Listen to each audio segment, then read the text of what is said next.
இன்னைக்கு ஒரு வேட்டை தான். இவ்வளோ காலம் எங்கே இருந்துச்சு ஏமா? அங்கே நிறையா இருக்கும்ல, போய் பார்த்துட்டா அந்த டைம் நான் புடிட்டு வந்தலாம் அன்னைக்கு. ஏன் இல்லாம எங்க முட்டையே இல்லை, எல்லாம் முளந்துட்டு இருக்குது. இன்னைக்கு காளாங்குழம்பு தான் நம்ம வீட்டில். ஜாலியாக ஜம்முன்னு சாப்பிட்லாம்.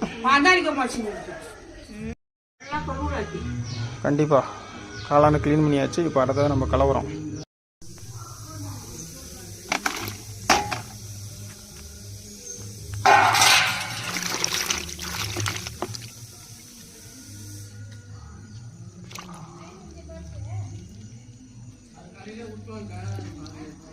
இருக்கிற மணலாம் தேய்ச்சி கழுவிட்டு